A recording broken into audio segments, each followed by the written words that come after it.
Bao nhiêu đô la? Hay 10 triệu. Hay nói giờ pin nhắn lại giờ cậu la trong như như mình cài chỉ 25 đi ha. Là block bùa được. dollar 400 US dollar per family because the family Lamsley hold the house and so it will be in 10 million Vietnam đồng is the same 400 US dollar. Có cả 5 triệu sẽ 5 là Okay. là So now we will going to give the family after the Lamsley and the T-Palm we'll give 10 million per family and this is the about 400 US dollar. Okay, so thì cử các cái có kia là 5 đô. cái là 5 đô hả? 200 đô hả? Là bao nhiêu triệu nhỉ? 5 triệu.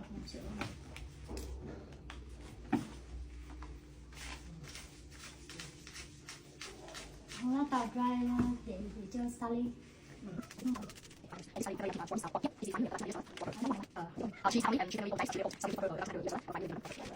Tính xuống bao nhiêu tiền nhỉ?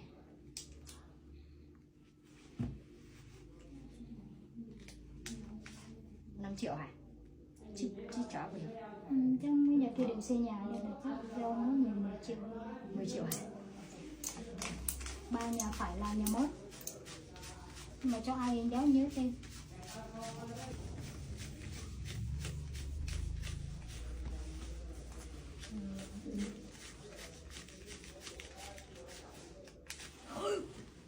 $404.000 mẹ ơi.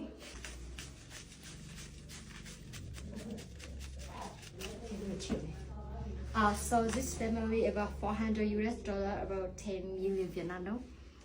They will build a new house. So we get a little to buy something to build the house. Nào đó. Không sao chị ạ. Còn một nhà nữa. Một nhà nữa hả?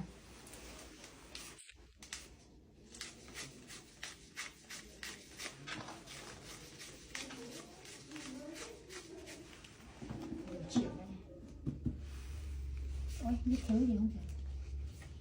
Còn tiền nữa này.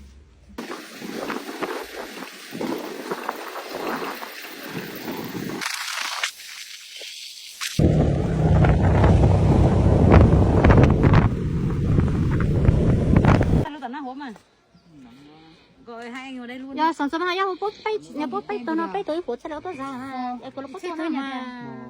có một xin thăm đại ca lo Cũng là 10 triệu đại đi vào nhà ca của đại ca bác. nhân dân một đó cả một tí mà Một cái gì đã nó đến cái một tao tao tao ấy, tao tao. vàng xeo Tờ phủ tờ tờ, nó bây giờ tao tuổi. vàng xeo khô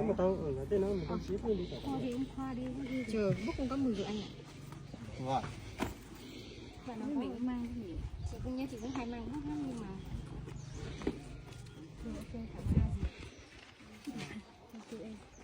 cô giá mình cũng xếp ghê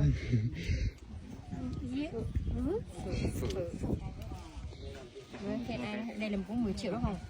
Còn người ta đây 10 triệu tên là gì nữa nhỉ? vàng xeo khô Và siêu khoa có rồi. qua là người chết 5 người đúng không? Dạ vâng. Còn thêm một nhà nữa là cái bà cao tuổi mắt Em tưởng Bà cá đấy. Khoa là cùng. không bây giờ ông Khoa chuyển sang xây vào cái nhà bà cá giờ không có chỗ nữa thì ở nhà bà ấy. Ở tạm nhà bà Thì đấy. là Xây nhà ấy gọi là ok. biết là phụ ca nhà hai nhỉ? nó cũng nhắc mà. ông nhằng bà cô cũng Đây chưa? Cái nhà của bà cá. bây giờ ông Khoa này không có định nhà đi xây nhà bà cá già rồi người già lắm rồi không có chồng đơn thân từ trẻ ngày xưa sinh gái Chồng chứ chị cần nói.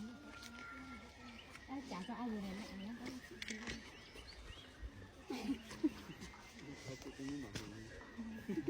Ok. lên chị Nó không phải để em đứng gần thì để em nói chuyện. Cho lấy lại.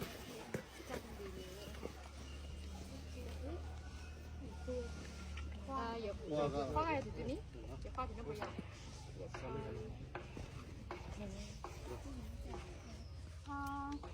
Không được đâu thì cái cho mông nhau chua luôn cái chờ nhau đồ mà theo phát thì nhất chỉ chơi là sao thôi thôi này là tôi sơn vào thì mong lúc này thì là po nó ba lại cho tôi này. Hello, so now this two family. His family they 5 people and his family 1 people. And this the house like landslide. So we'll give the total is 50 million, about $6 $600 for this family. Muốn con chó thế rồi, em thấy có chút chó. This family is $400, about 10 million Vietnam dong. And we come here to first I want to say thank you for all the Hmong community in the world, and especially in Hmong USA to support Hmong our Hmong in Vietnam. Thank you so much. That's all.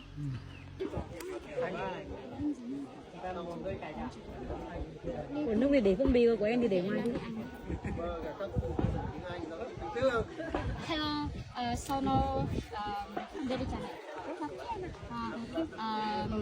Madam Kia, she's 81 years old, quite old, and his niece, nephew, also Leslie Jay.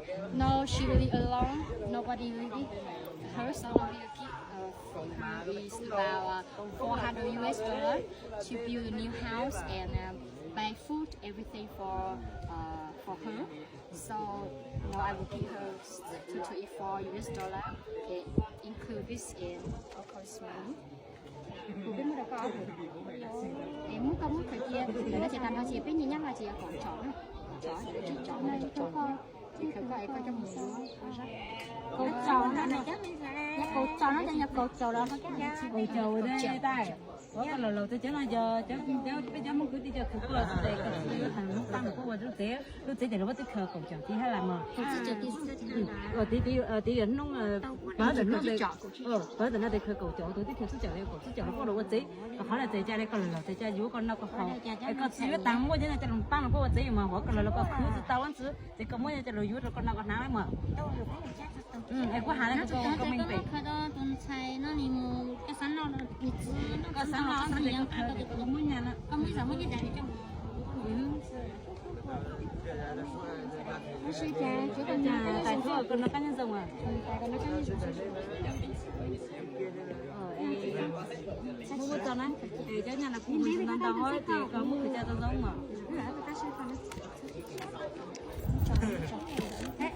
cái nào phụ xe hát cái có ý cái do thích cái gì bao giờ nó cái tôi là chị nghĩ là hai đứa chị nghĩ là sang bà cái ví mà cho để không bà cho không tí bà để cho bà có một năm xả có một năm xả mimi có một gió tử nhưng này chứ làm được mà chứ ở nhà em thả được 2 kg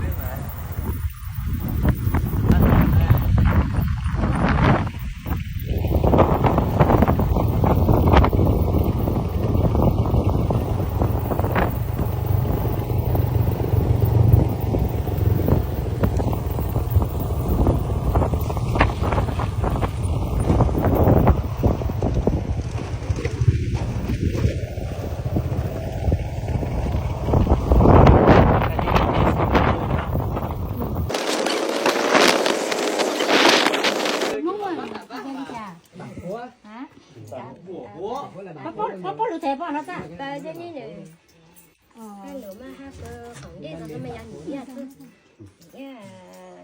thứ ban đi thứ hà hà ló mẹ nhỏ nó ở trong đâu á nó ở trong đây là hồi nó tụt ta nó như nó phải tụt ta là cái chỗ tụi mình xe tụi tụt ta như lắp lại trong xe chỉ nhớ lại tụi ấy tụi hay như là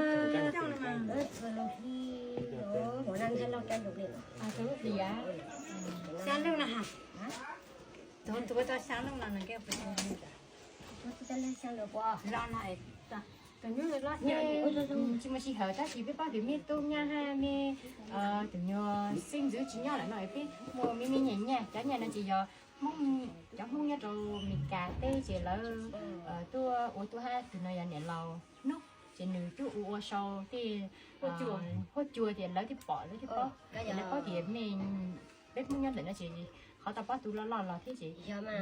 nhà để chị mua cho cháu mình trứng nho tụi ta thế chế mà của ta Dạ. chị phố một mấy nhẹ chị phố cho tôi khởi mấy anh nhà chỉ có biết là chỉ tàu cho tôi thì nhiều nó cẩn đó Ôi như là nên là lò nên nó cứ chỉ tàu thế Cái mắt nó Chắc chắn là chơi chơi chỗ là cho chỗ tây là. nhà mà chị muốn Cái mấy này- nhẹ cái này tôi cho chọn bé đây chị nè. cái ly nha Cái này. chơi chạy rồi. cho chồng của nhỏ cho À, chủ chỉ là cho chỗ tây là. cho bé chị cá nhà này thì mua cậu chi cậu hay nhấp Cái này tôi à. Hả? cậu chi chợ Cũng như là rất lâu.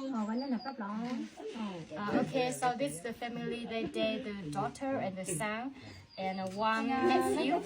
So they one niece. So they had a baby little nephew, and the grandparents. They're very old. They're over 60 years old, and now they don't have enough energy to grow up this baby.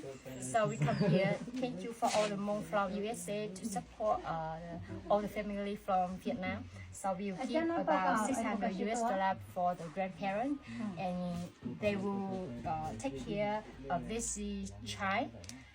Thank you so much. Cũng muốn để nó khánh này, để nó hãy lựa cho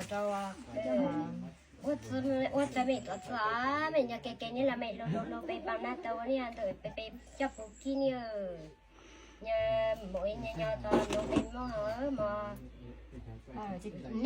nên cho một vú không cho mình cần đó và vú món nó là gì đấy tức một ô tàu giờ bê rồi đấy bê út tất cả là này để chỉ uống liều tép của nhỏ bê út mà bê út là bê tụi nhỏ như hay tặng thiên đồ cho nó thì ra cho tặng thì chắc tụi này Mẹ ở nhưng mà phải chỉ xong.